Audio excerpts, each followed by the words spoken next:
this week's video, I'm going to be comparing my Fujifilm X100S and my iPhone 8 Plus. I am mostly going to be looking at the resolution, the colors, as well as the overall look to each of these photos straight out of camera. For the X100S, I actually shot all of these images in JPEG using the Film Simulation ProNeg High. And for the iPhone, I just used the default camera app as well as all of the default settings. I'm curious what exactly each of these looks like side by side, so I shot all of these images while I was on a walk during golden hour.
Probably gonna come running out here. Look, I see you on my nest.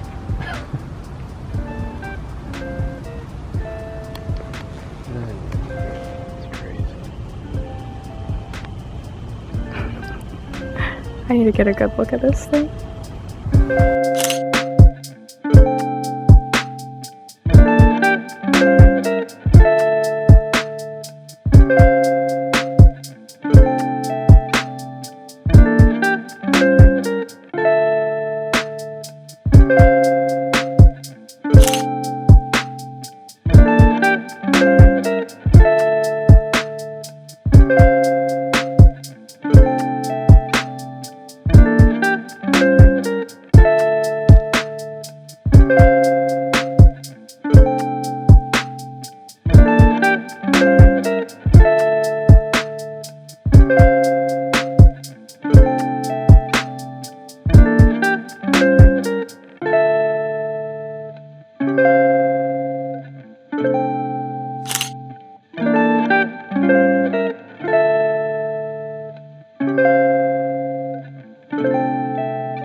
So after reviewing and editing all of these images, I noticed a pretty consistent pattern across all of them. The Fujifilm has much higher resolution compared to the iPhone, which I would kind of expect since it has more megapixels. I also noticed that the iPhone images are much warmer and have a lot less contrast. The X100S images definitely have more contrast in them, and I think that the auto white balance does a little bit better job than the iPhone. I noticed that the iPhone really tries its best to make the image as evenly lit as possible. Regardless of how harsh the shadows or the highlights are, it'll just try to make the image as flat as possible, which can sacrifice different areas of the image by muddying the shadows quite a bit. One thing that I thought was interesting from each of these was the way that they rendered the color blue, especially in the sky. I think that I like the iPhone blue a little bit more than the Fujifilm, but this is always something that I can just adjust to my liking in Lightroom. Lastly, for the overall shooting experience, I obviously like the X100S a lot more.